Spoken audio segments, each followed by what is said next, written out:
नमस्कार, आप देख रहे हैं हमारा स्पेशल सेगमेंट खबर दिन भर और रुक करते हैं कुछ खास सुर्खियों का।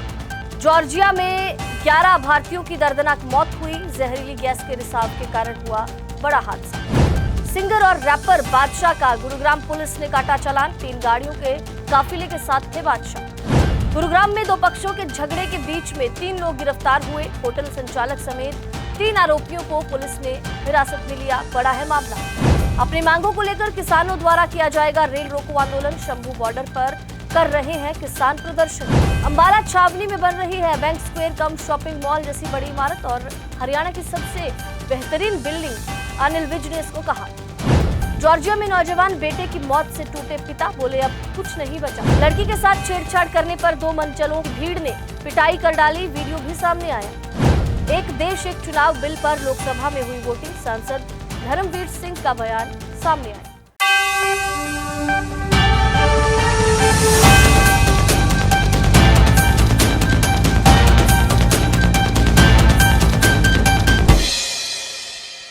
अब खबरें विस्तार से।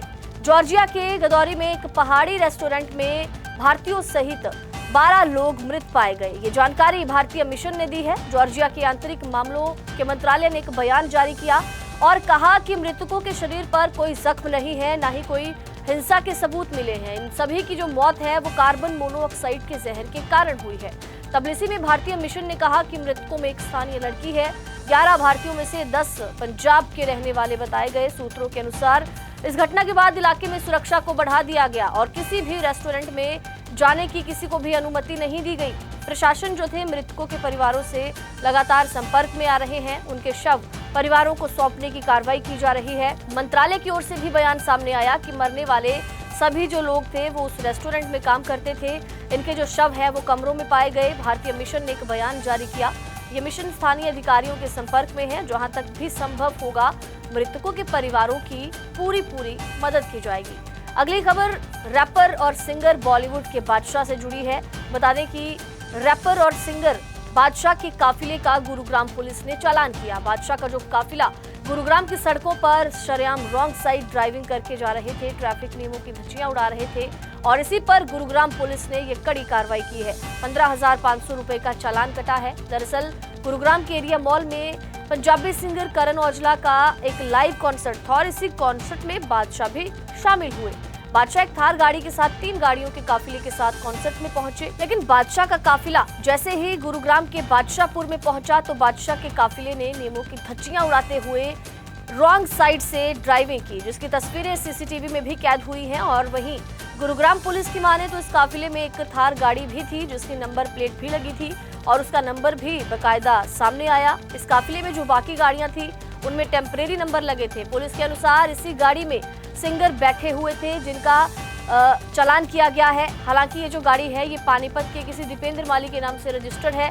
गुरुग्राम पुलिस ने रैपर सिंगर बादशाह की गाड़ी का चालान कर दिया है और ये साबित कर दिया कि कानून सबके लिए बराबर है, फिर चाहे वो कोई वीआईपी हो या फिर कोई आम इंसान हो। लिहाजा किसी को भी नियमों की धज्जियां उड़ाने का कोई अधिकार जो है वो नहीं है। अगली खबर गुरुग्राम के होटल से जुड़ी, जहां पर एक झगड़ा होटल के बाहर हुआ था और पुलिस ने इसी मामले में 3 लोगों को गिरफ्तार किया है। इस झगड़े के दौरान आरोपियों ने गाड़ियों में तोड़फोड़ की थी, एक गाड़ी में आग लगा दी थी। पुलिस ने दोनों पक्षों के खिलाफ मामला दर्ज किया है। गुरुग्राम पुलिस ने सोना चौक के पास होटल के बाहर हुए झगड़े के मामले में 3 आरोपियों को हिरासत में लिया। पुलिस ने होटल संचालक और उसके साथियों को हिरासत में लिया है। इस मामले में पूरी जानकारी पुलिस लगातार बटोर रही है और आपको बता दें कि होटल संचालक का कुछ लोगों के साथ झगड़ा हुआ था। इसके बाद दूसरे पक्ष के लोग होटल के अंदर गए, तोड़फोड़ की, जिसके बाद गुस्साए होटल संचालक ने वहां खड़ी एक गाड़ी को आग के हवाले कर दिया था। अन्य साथियों के साथ मिलकर 2 गाड़ी और 2 बाइक में भी तोड़फोड़ की गई थी। काफी नुकसान वहां पर किया गया था। इसी के आधार पर पुलिस ने दोनों पक्षों की शिकायत पर क्रॉस एफआईआर दर्ज की है। फिलहाल पुलिस ने होटल संचालक समेत उसके 2 अन्य साथियों को गिरफ्तार किया है। पहचान उनकी कर ली गई है। आगे पूरे मामले की पूछताछ की जाएगी। अगली खबर किसानों से जुड़ी है। अपनी मांगों को लेकर कल फिर से किसान दोपहर 12 बजे से 3 बजे तक रेल रोको आंदोलन करेंगे। किसानों द्वारा ये ऐलान कर दिया गया है और इसी के चलते रेलवे जो प्रशासन है वो पूरी तरह से तैयार है। पूरी तैयारी प्रशासन की ओर से कर दी गई है। हालांकि रेलवे प्रशासन के पास कोई ऑफिशियल जानकारी इसकी नहीं है, लेकिन मीडिया के माध्यम से जो जानकारी रेलवे प्रशासन को मिली है उसके बाद रूट को डाइवर्ट कर दिया गया है वाया चंडीगढ़ से, ताकि यात्रियों को किसी तरह की कोई परेशानी ना हो। सुरक्षा के पुख्ता इंतजाम प्रशासन द्वारा किए गए हैं। अपनी मांगों को लेकर 13 फरवरी से किसान लगातार शंभू बॉर्डर पर प्रदर्शन कर रहे हैं और अब किसान कल एक बार फिर से रेल रोको आंदोलन करने जा रहे हैं। दोपहर 12 बजे से लेकर 3 बजे तक रेल रोको आंदोलन का ऐलान किया गया है। किसानों के रेल रोको आंदोलन का हालांकि रेलवे प्रशासन के पास कोई ऑफिशियल नोटिस नहीं आया, कोई जानकारी नहीं आई, लेकिन रेलवे प्रशासन द्वारा मीडिया से मिली जानकारी के अनुसार तैयारी पूरी है। इस बारे में रेलवे की ओर से भी जानकारी दी गई कि लोकेशन के बारे में तो फिलहाल उनको नहीं पता कि कहां पर ये धरना दिया जाएगा। कोई ऑफिशियल जानकारी रेलवे के अधिकारियों के पास नहीं है, लेकिन जिस तरीके से किसान कह रहे हैं तो डाइवर्जन रूट पर गाड़ियों को चलाने की बात रेलवे की ओर से कही जा रही है ताकि यात्रियों को कोई परेशानी ना आए। फिलहाल मेन पॉइंट जो किसानों का है शंभू बॉर्डर, उसके बाद दूसरी ओर भटिंडा वाले एरिया में है। उन्होंने कहा कि मेन रूट वो है अंबाला लुधियाना वाले हैं, इसमें अगर शंभू बंद होता है तो हम प्रयास करेंगे कि वाया चंडीगढ़ से होकर चलाएं। तो वहीं आगे रेलवे के अधिकारियों ने कहा कि सुरक्षा के लिहाज से जो भी लोकल पुलिस और जीआरपी है इसको देखती है, इसके साथ साथ प्रॉपर्टी की सुरक्षा के लिए आरपीएफ भी पूरी तरीके से तैनात है और सुरक्षा के पुख्ता इंतजामात हैं। अगली खबर अनिल विज से जुड़ी। ऊर्जा परिवहन और श्रम मंत्री अनिल विज ने निर्माणाधीन बैंक स्क्वायर कम शॉपिंग मॉल में विभिन्न विभागों के अधिकारियों की संयुक्त बैठक की और इसका निरीक्षण भी किया। हरियाणा के ऊर्जा परिवहन और श्रम मंत्री ने कहा कि जिस प्रकार से अंबाला छावनी में बैंक स्क्वायर कम शॉपिंग मॉल की ये बिल्डिंग बन रही है, वो समझते हैं कि ये हरियाणा की सबसे बेहतरीन बिल्डिंग होगी। जगाधरी रोड पर निर्माणाधीन बैंक स्क्वायर कम शॉपिंग मॉल में विभिन्न विभागों के अधिकारियों की बैठक और निरीक्षण के बाद पत्रकारों से मंत्री विज बात कर रहे थे। अनिल विज ने कहा कि निर्माण कार्य को लेकर आज विभिन्न विभागों के अधिकारी यहां पर इकट्ठा हुए और इसलिए एकत्रित हुए हैं ताकि जो रुका हुआ काम है उसे दोबारा पूरा किया जा सके। साथ ही बैंक स्क्वायर कम शॉपिंग मॉल का जो असली नक्शा था उसी के मुताबिक इसे बनाया जाए। इसके अलावा अनिल विज ने कहा कि इस बिल्डिंग में अंबाला छावनी के 32 बैंक शिफ्ट होंगे और अभी ये बैंक बाजारों में सड़कों पर है और बैंकों के आगे पार्किंग की समस्या के कारण सारा दिन बाजारों में जाम रहता है।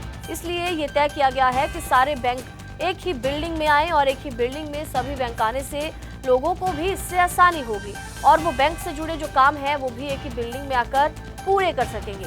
अगली खबर जॉर्जिया के हादसे से जुड़ी, जहां पर 10 पंजाबी नौजवान युवकों की दर्दनाक मौत हुई है और जॉर्जिया के इस भारतीय रेस्टोरेंट में गंभीर परिस्थितियों में इन लोगों की मौत हुई। मृतकों में जॉर्जिया का एक नागरिक शामिल था, बाकी 11 लोग थे जो वो भारतीय थे, जिनमें से 10 पंजाब के रहने वाले थे। सोए सोए ही उनको मौत का काल निगल गया। आधिकारिक रिपोर्ट के मुताबिक मृतकों में रेस्टोरेंट के कर्मचारी भी शामिल हैं। किसी तरह के कोई चोट के निशान उन पर नहीं मिले और मौत का जो कारण था वो रोशनी की कमी के कारण बंद कमरे में जनरेटर का इस्तेमाल बताया गया।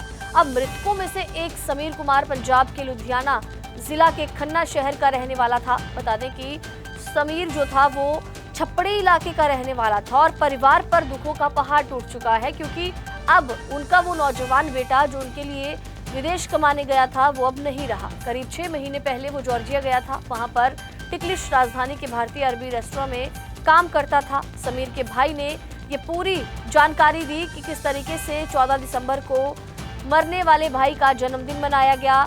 उसकी अपने पूरे परिवार से बात हुई, माँ बाप से बात हुई, जिसके बाद परिवार ने जब बाद में फोन करने की कोशिश की तो शमीर से कोई बात नहीं हो सकी, कोई जवाब नहीं आ सका।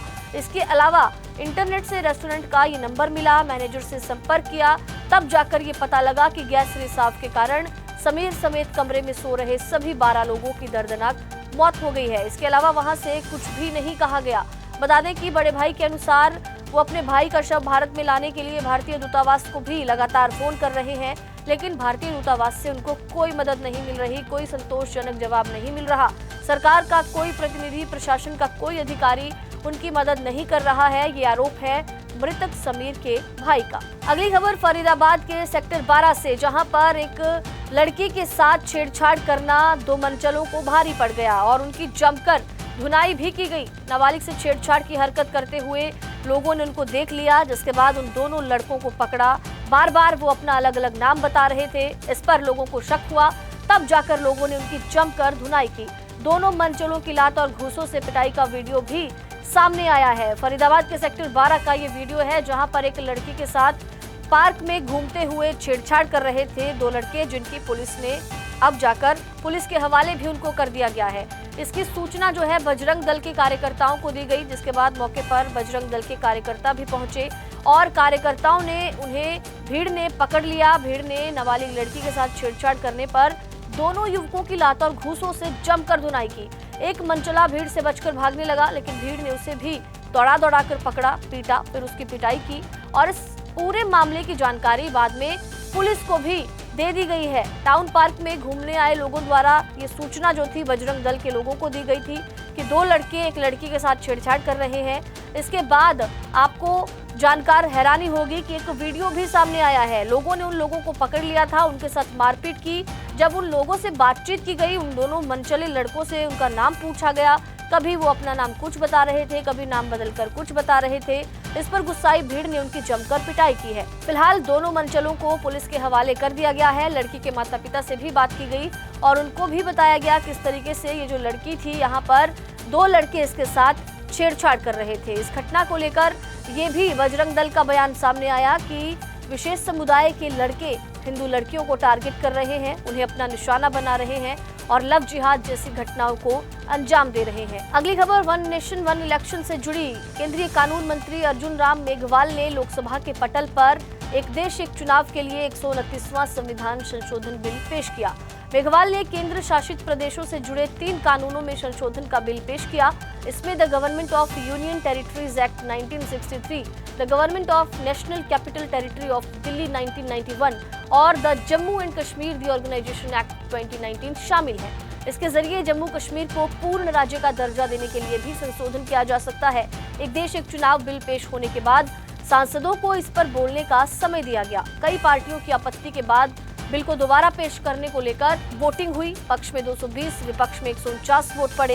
स्पीकर ने आगे कहा कि जिन सदस्यों को वोट बदलना हो वो पर्ची ले।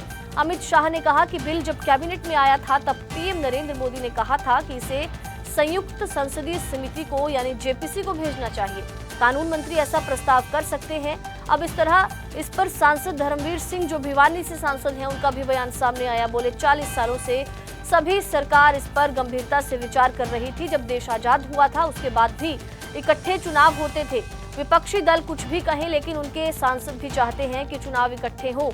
विपक्षी दल अब अच्छे कामों का भी विरोध करते हैं। आगे सांसद ने कहा कि विपक्ष भी जानता है कि अलग अलग चुनाव से भारी नुकसान होता है, धनबल का नुकसान होता है। विपक्ष के पास लोगों के बीच कहने के लिए और कुछ नहीं है, तो केवल वो सरकार का विरोध करते हैं। ये कहना है सांसद धर्मवीर सिंह का। हमारे स्पेशल सेगमेंट खबर दिन भर में आज के लिए बस इतना ही। देश दुनिया की तमाम खबरों को जानने के लिए देखते रहिए माई हिंदी टीवी।